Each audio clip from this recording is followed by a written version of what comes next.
우리 인생을 좀 자유롭게 살아가는 것 같지만 사실 이미 우리 인생에는 결정된 내용들이 많이 있죠.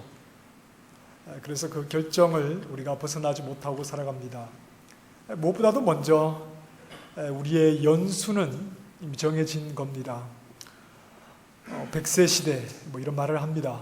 그러나 우리의 인생이 그냥 무작정 늘어나는 것도 아니고 100세 시대라고 해서 누구나 100세를 사는 것도 아니고 우리에게 생명을 주신 하나님께서 정하신 그 연수와 기한을 우리는 넘어가지 못하는 이미 결정된 것 속에서 우리는 살아가고 있죠. 그리고 또 계획입니다. 우리가 여러 가지 우리 앞일을 계획하지만 그러나 우리가 뜻한 대로 모든 일이 이루어지지는 않습니다. 사람이 그 길을 계획하지만 그 걸음을 인도하시는 분은 누구십니까? 여호와 하나님이십니다. 하나님의 뜻을 거슬러 우리가 어떤 일들을 내 마음대로 할 수 없다는 것을 이미 우리는 알고 있습니다. 그리고 또 한 가지 얘기를 해보자면 행복이라는 것도 그렇습니다. 이 행복이라는 것도 우리가 만들어가는 것이라기보다는 발견하는 것이다 이렇게 말을 해야 합니다. 왜냐하면 우리를 지으신 하나님께서 피조물이 어떨 때 행복한가, 우리가 어떻게 행복한가 하는 것은 이미 정해져 있기 때문입니다. 우리는 우리가 행복을 만들어갈 수 있다고 생각을 합니다. 그래서 경제의 크기가 커지고 좀 더 안정된 자리에 서게 되면 나는 더 훨씬 행복할 것이다 그렇게 생각을 합니다. 물론 어느 정도는 그런 것 같습니다. 하지만 우리를 지으신 하나님께서 우리 인생들에게 정해 놓으신 행복이라고 하는 것은 우리가 만들어서 나 스스로 그저 편안한 삶을 살게 되면 그것을 가리켜 행복이라고 말씀하시는 것이 아니라 바로 우리를 지으신 하나님을 기뻐하게 될 때 그때가 진정한 행복이다 이렇게 말씀을 하시는 겁니다. 우리가 피조물인 한 우리가 생각하고 우리가 계획하고 우리가 만들어내는 그런 행복이 아니라 이미 정해진 우리를 지으신 하나님께서 진정 우리가 그 무엇과도 비할 수 없는 진정한 기쁨을 무엇에서 느끼게 하셨느냐, 그것은 바로 하나님에게서 진정한 기쁨과 행복을 느끼게 하셨다는 겁니다. 여러분, 하나님이 기쁘십니까? 하나님이 즐거우십니까? 하나님보다 더 기쁘고 즐거운 것이 어디인가 있을 것 같다라고 생각하시는 분은 아직 그 하나님을 행복으로 삼지 못한 분들입니다. 그러나 이 세상의 그 무엇보다 그냥 하는 말이 아니라 이 세상의 그 무엇보다 하나님만한 기쁨과 즐거움을 누릴 대상이 없습니다. 이것을 고백한 사람은 하나님 외에 다른 것에서 행복과 기쁨을 찾으려고 하지 않는 사람들이지요. 다른 것에서도 행복을 얻을 수는 있으나 진정한 행복은 하나님에게서 나오는 줄 알아 늘 하나님 앞에 가까이 나아가는 사람입니다. 얼마 전 잡지를 보니까 이런 광고가 있었습니다. 이민, 유학생활 힘들고 고달프시지요? 내 진로, 적성에 맞는지도 궁금하시지요? 또 타국에서 만난 사람이 내 연인인지도 궁금하죠? 당신의 길, 흉, 화, 복에 대해 현명하게 대처하는 방법을 조언해 드립니다. 운세, 진로, 재물, 궁합 등등 전화번호 땡땡땡. 제가 개인적으로 이 광고를 내신 분을 어떻게 감정이 있어서 이런 것이 아닙니다. 저는 이분을 전혀 모릅니다. 제가 이 광고를 읽어보니까 이야, 이런 쪽집게 같은 사람이 있나 궁금하잖아요. 이민생활, 유학생활 고달프지 않으십니까? 아주 가려운 부분을 시원하게 긁어주면서 고민을 해결해 줄 것 같은 이런 문구에 정말 전화하면 문제가 해결될까?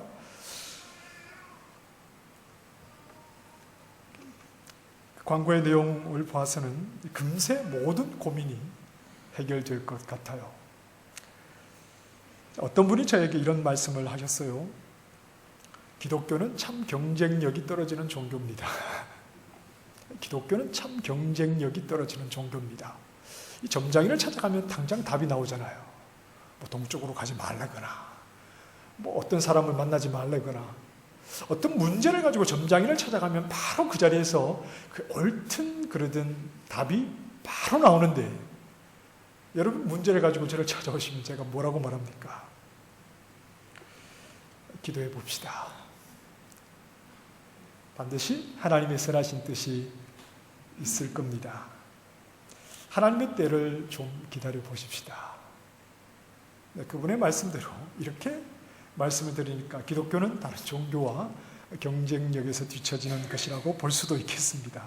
자, 그런데 기독교는 문제 해결을 위한 종교가 아닙니다. 기독교는 문제 해결을 위해 있는 종교가 아닙니다. 어떤 식으로든 내가 안고 있는 이 문제를 해결할 수 있는 방법을 제시하는 종교가 아닙니다. 그럼 뭡니까? 기독교는 하나님을 신뢰하는 것입니다. 문제 속에서도 하나님을 신뢰하는 믿음을 가지는 것이 기독교입니다. 어떻게 하면 내 문제를 빨리 해결할 수 있을까? 문제 해결을 위해서 어떤 문제든지 가지고 나오시오. 기도하면 다 해결됩니다. 그것이 기독교가 아닙니다. 그런 자판기가 아니라고요. 기독교는 하나님을 신뢰하는, 문제가 해결되지 않고 여전히 내 앞에 문제가 놓여 있어도 그 자리 문제 한복판에서 하나님을 신뢰하고 그분을 의심하지 않고 그분의 선하심을 고백하면서 오히려 역설적으로 고난과 어려움 속에서도 감사를 드릴 수 있는 것이 기독교지요. 그래서 하나님은 우리를 하나님으로 더 가까이 나오라고, 하나님 앞으로 더 나오라고 오히려 우리에게 문제를 주시기도 합니다. 오히려 우리에게 어려움을 주시고 우리에게 고민거리를 주시기도 하지요. 왜요? 그것을 통해서 하나님께 더 나오라고.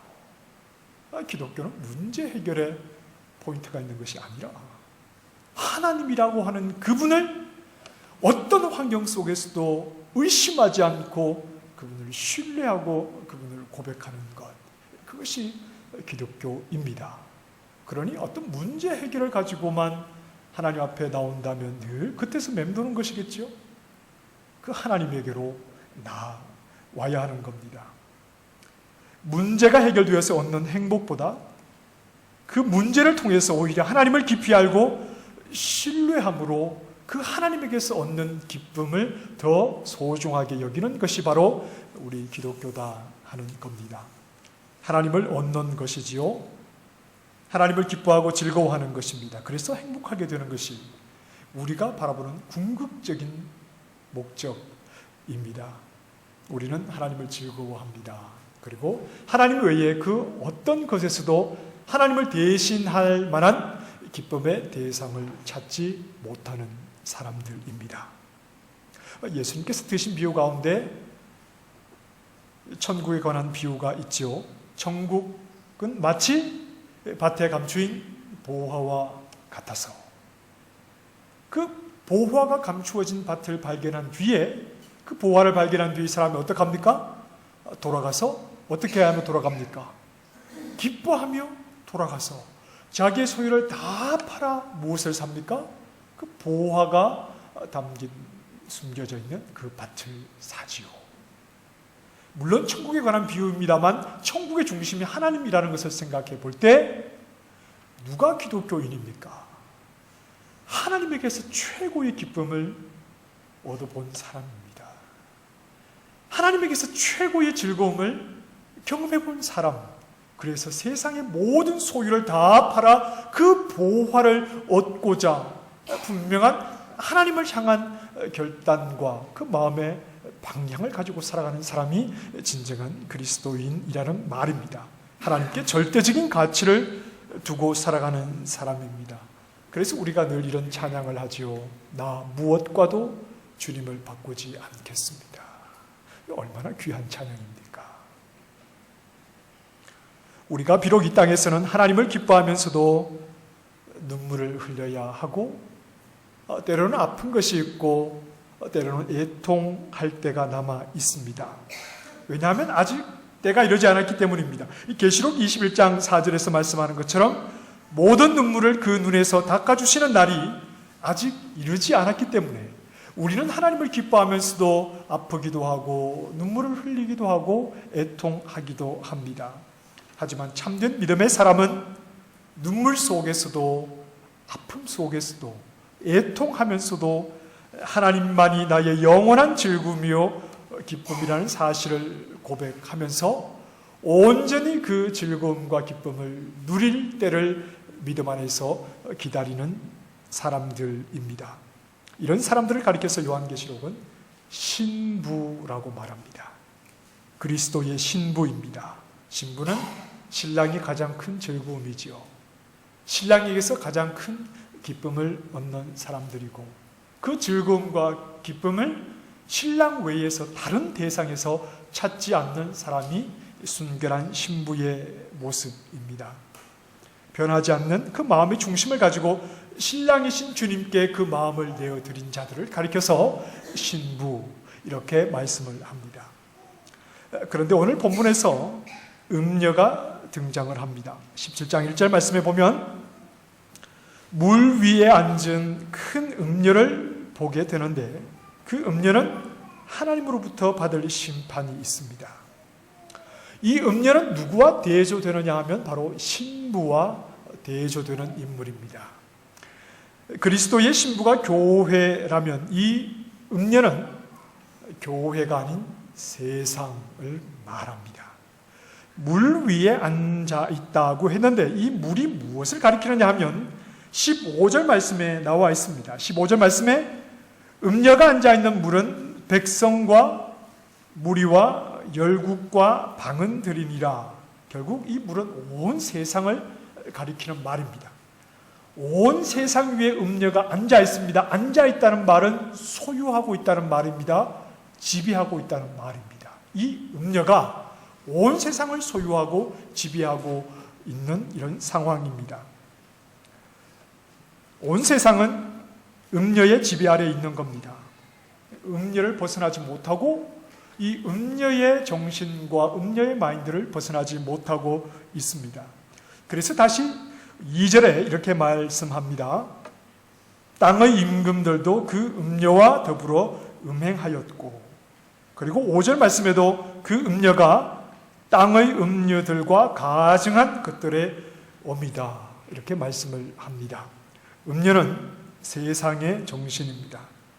교회가 아닌 세상은 음녀의 정신을 가지고 살아갈 뿐이요 결국 음녀의 정신을 가지고 살아가는 이 세상에는 하나님의 심판이 임할 수밖에 없다는 것을 말씀을 합니다. 자, 그렇다면 음녀의 정신이라는 게 뭐냐 하는 겁니다. 이 세상을 지배하고 있는 교회가 아닌 하나님의 백성이 아닌 세상을 지배하고 있는 이 음녀의 정신이라는 게 과연 무엇이냐 하는 것을 생각을 해봐야 합니다. 이 음녀라는 말은 헬라 말로 포르네라고 하는 말입니다. 이 말은 신약 성경에 여러 번 등장하는데 이 포르네라고 하는 말은 대부분 창녀를 가리키는 말입니다. 이 성경에 창녀라는 표현이 여러 차례 나오지 않습니까? 예수님도 세리와 창녀들이 너희보다 먼저 하나님 나라에 들어간다 이런 말씀을 하시면서 성경에는 이 창녀라는 표현이 여러 번 나오고 있습니다. 오늘 본문에 나오는 이 음녀라는 말은 곧 창녀라는 말입니다. 창녀가 주는 의미가 무엇이냐 하는 것을 생각할 때 이 음녀의 정신, 이 창녀의 정신을 가지고 살아가는 세상이 무엇인가 하는 것을 우리는 좀 명확하게 이해를 할 수 있을 것 같습니다. 그 의미를 이해하기 위해서 우리 성경을 한 곳 찾아보십시다. 자, 누가복음 15장으로 한번 가보겠습니다.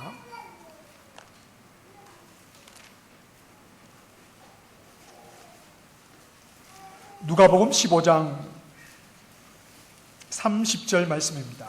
여러분 다 찾으셔서 한번 읽어보십시다. 누가복음 15장 30절 말씀 시작.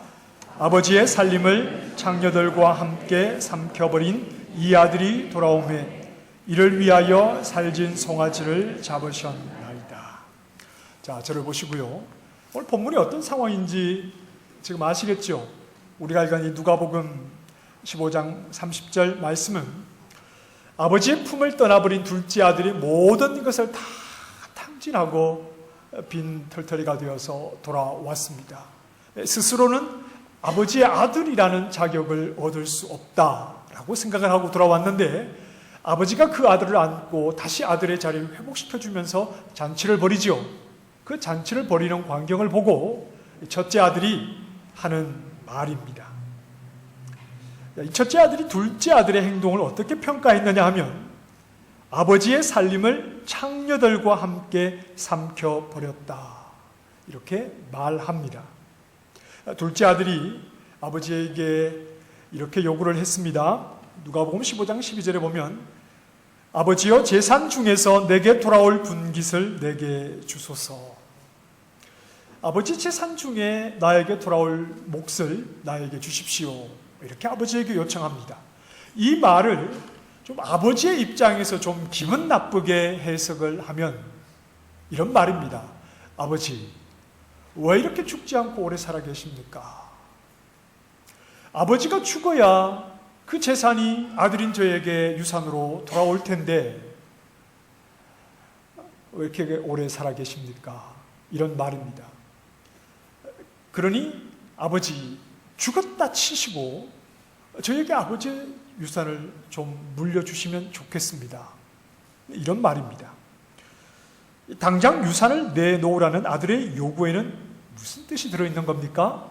나는 기다릴 수가 없습니다. 좀 더 심하게 말하면 아버지가 죽을 때 유산이 나에게 돌아오리라는 보장이 어디에 있습니까? 이런 말이기도 합니다. 아버지에 대한 불신, 그리고 혹 유산이 나에게 돌아온다고 하더라도 나는 그때까지 기다리지 못하겠습니다. 그것을 지금 누리고 싶다는 겁니다. 그래서 아버지에게 재산을 받아서 그것을 먼 나라에 가서 다 낭비하고 말았습니다. 이걸 가리켜서 창녀와 함께 삼켜버렸다. 이렇게 말했습니다. 자, 창녀의 정신이 무엇입니까? 음녀의 정신이 무엇입니까? 기다리지 않겠다는 것이지요. 기다릴 수 없다는 겁니다. 지금 그것을 누리고 싶다는 겁니다. 정욕의 정신입니다. 창녀는, 음녀는 정욕의 대변인입니다. 정욕에는 미래가 없습니다. 정욕은 항상 현재여야 합니다. 지금 여기에서 당장 내 정욕, 내 욕구를 채우고 싶은 것이 바로 이 정욕의 특성입니다. 음녀는 현재 그것을 누리고 싶은 인간의 욕망을 말해주는 겁니다. 기다린다는 것은 신뢰의 표현이기도 합니다. 내가 신뢰하니까, 믿으니까 기다릴 수 있는 겁니다. 하나님에 대한 관계도 마찬가지입니다. 하나님의 백성은 하나님을 신뢰하는 자들입니다. 하나님에 대한 신뢰가 있기에 하나님의 때가 아니고 하나님의 방법이 아니면 우리는 기다릴 수 있는 겁니다. 하나님을 신뢰하기 때문에, 그분의 선하심을 의심하지 않기 때문에 아직 하나님의 때가 아니고 이것이 하나님의 방법이 아니면 우리는 그분을 신뢰하고 그분의 때와 그분의 방법을 기다릴 수 있는 겁니다. 그런데 하나님의 백성인 이스라엘의 역사를 보면 그들은 하나님을 완전하게 신뢰하지 못하는 모습을 보입니다. 자기들이 원하는 때에 하나님이 침묵하시면 그들은 하나님 대신 다른 것을 찾아갑니다. 때는 급한데 하나님 앞에 엎드려 기도해도 하나님이 응답해 주지 않으면 어두운 밤 슬쩍 점쟁이를 찾아가지요. 점쟁이를 찾아가는 그리스도인들이 많다고 하잖아요. 그리스도인들이 발길을 끊으면 점쟁이들이 먹고 살지 못한다고 그러잖아요. 이스라엘 백성도 그랬습니다. 자기들이 원하는 방법을 하나님이 허용하지 않을 때 그들은 하나님 뜻에 자신들을 쳐서 복종시키고 자신들의 생각과 계획을 수정하는 것이 아니라 하나님이 그것을 허용하지 않을 때 그들은 더 이상 하나님의 말씀과 하나님의 길을 따라가지 않습니다.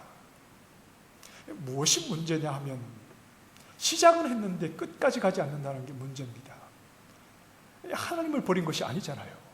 그들은 하나님께 제사하고 하나님을 예배하고 하나님의 말씀을 따르고 하나님을 부르는 것 같은데 그들이 원하는 때에 응답하지 않으면 다른 것을 찾아가고 그들이 원하는 방법을 하나님이 허용하지 않으면 말씀과 벗어난 자기들의 길로 간다는 겁니다. 이건 글쎄요, 우리에게도 너무나 쉽게 일어날 수 있는 일들이 아닐까요? 하나님의 말씀이 아니면 포기해야 하는데, 하나님의 뜻이 아니면 나를 굽혀야 하는데 남 몰래 슬쩍 신앙의 양심을 속이고 한 번쯤이야 하고 그 일을 해버리게 되는 이런 유혹과 연약함이 우리에게도 충분히 있을 수 있다는 말입니다. 그리고 이미 대한민국의 수많은 그리스도인들 가운데는 이런 잘못된 방법들을 선택하고 있다는 말입니다. 기독교는 문제 해결을 위한 종교가 아닌데 하나님 앞에 기도하고 하나님 앞에 엎드려도 내가 원하는 때에 답이 주어지지 않으니까 한 번쯤 무당을 찾아가기도 하는 거지요. 하나님을 신뢰해야 하는데 내가 죽는 것 같아도 끝까지 하나님을 의지해야 믿음의 능력이 나타나는데 그러하지 못하는 겁니다. 그래서 이스라엘 역사에는 항상 바알과 아세라가 자리하고 있는 겁니다. 하나님만을 유일한 신으로 섬긴다고 입술로 고백하는 그들에게 그들의 삶의 현장에는 항상 하나님 외에 눈에 보이는 바알과 아세라가 항상 그들에게는 자리를 하고 있는 겁니다. 내가 원하는 대로 내가 원하는 때에 당장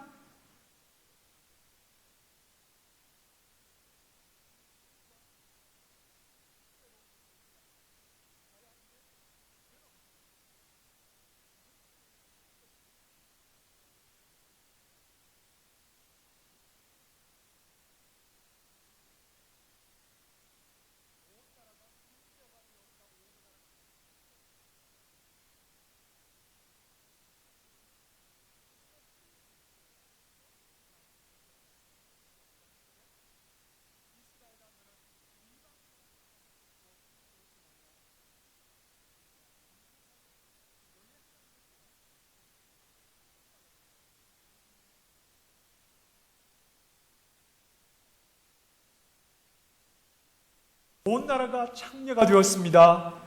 하나님 그분을 신뢰해야 하는데 당장 지금 우리가 원하는 것이 이루어지지 않으니까 온 나라가 그것을 쫓아 하나님을 버리고 다른 것을 찾아갔기 때문입니다. 보이지 않는 하나님보다는 눈에 보이는 우상이 훨씬 매력적입니다. 눈에 보이지도 않는 하나님이 어디에 있습니까? 그런 우상은 항상 저 자리에 있잖아요. 막연한 하나님의 약속을 기다리기보다는 지금 당장 손에 잡히는 재물과 보화가 훨씬 더 가치가 있어 보입니다.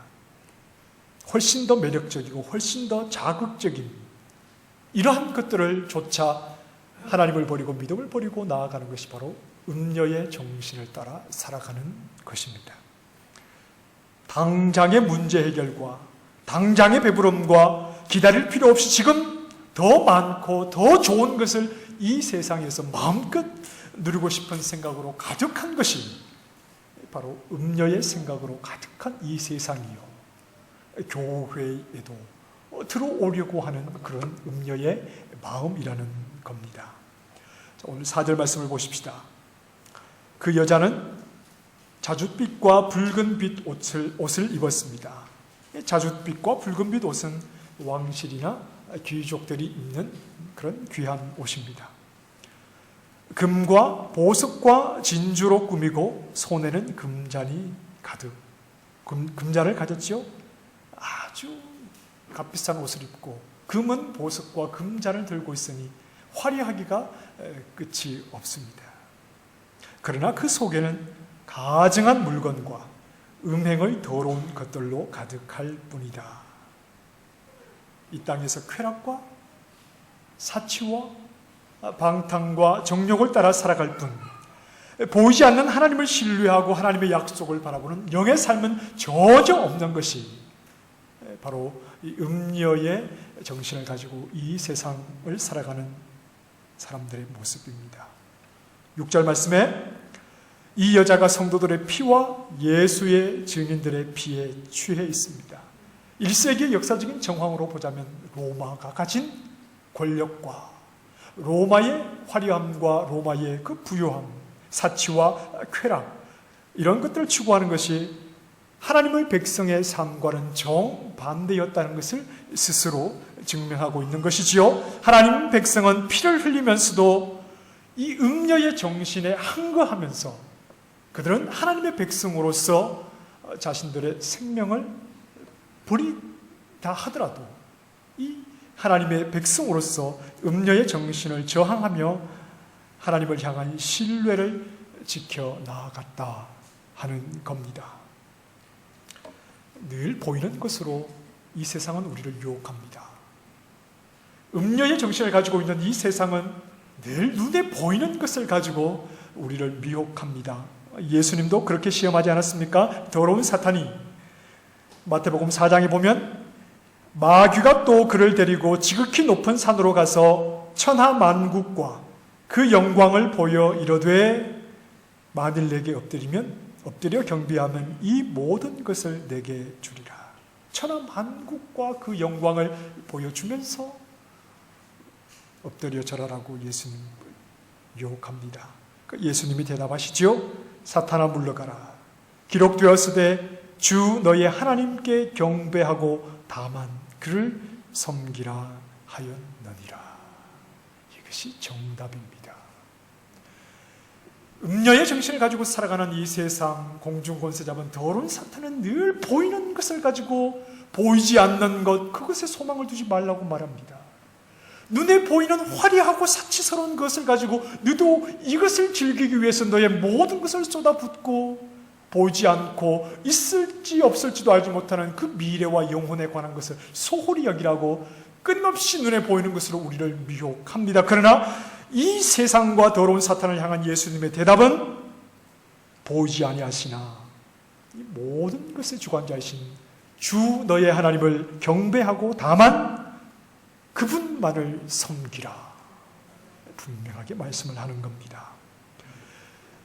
믿음의 길을 가는 사랑하는 동역자 여러분, 우리의 행복은 물질에서 오는 것이 아닙니다.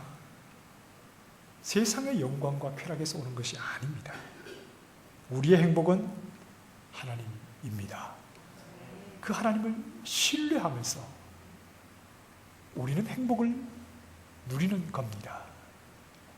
물질이라고 말합니다. 눈에 보이는 것이라고 말합니다. 그러나 물질이 적고 눈에 보이는 것이 적어도 우리는 하나님을 고백하고 그분을 신뢰할 때 우리는 그 자리에서도 행복을 경험할 수 있습니다. 이것이 우리 그리스도인들이 경험하게 되는 진정한 하나님이 복된 인생들을 위해서 이미 정해놓으신 진정한 행복이라는 사실을 우리는 알아야 합니다. 화려한 세상의 붉은 옷을 입으려고 하기보다 흰 세마포를 단정하게 입고 이 죄악된 세상을 살아가지만 그리스도의 신부가 되어서 주님께 우리의 마음을 드리며 변함없이 주님을 따라갈 때 우리는 그 속에서 진정한 행복을 누리게 되는 겁니다. 그리고 우리 신실하신 신랑이신 그분께서 약속하신 대로 하늘의 영광에 참여하도록 우리를 이끄실 때 우리는 세상이 보여준 거짓 행복이 아니라 진정한 행복을, 세상이 보인 거짓 부유함이 아니라 진정한 부유함을, 잠시 있는 세상의 즐거움이 아니라 끝없는 영원한 즐거움을 끝까지 주님을 신뢰하며 믿음의 길을 묵묵히 세상과 구별되어 흰 세마포를 입고 그리스도의 신부답게 살아간 우리 모두에게 허락하실 그 때가 반드시 있다는 사실입니다. 세상 음녀의 정신에 흔들리지 말아야 합니다. 눈에 보이는 세상의 것을 얻기 위해서 보이지 않는 하나님을 버려야 한다면 세상을 미련 없이 버리셔야 합니다. 눈에 보이는 세상의 좀 적은 유익을 얻기 위해서 하나님을 믿는 믿음의 손해를 봐야 한다면 우리는 그 믿음을 지키기 위해서 끝까지 세상의 소유를 과감하게 미련 없이 버릴 수 있어야 한다는 말입니다. 행복을 잃는 것 같고 많은 것을 잃어버리는 것 같으나 그러나 우리 영의 사람은 오히려 믿음의 결단으로 하나님을 더욱 신뢰하고 주님을 바라볼 때 그 속에서 하나님이 주시는 하늘의 행복을 맛보게 된다는 사실입니다. 하나님을 신뢰하실 수 있기를 바랍니다. 보이지 아니하시나 우리와 함께 하시는 그분을 신뢰하실 수 있기를 바랍니다. 그분의 약속 안에서 끝까지 믿음의 길을 성실하게 걸어가시는 음녀의 정신이 아니요 그리스도의 신부가 되어서 주어진 믿음의 길을 세상과 구별되어 성실하게 그리고 당당하게 걸어가시는 믿음의 신실한 종들이 다 되시기를 주님의 이름으로 축원합니다. 기도하겠습니다.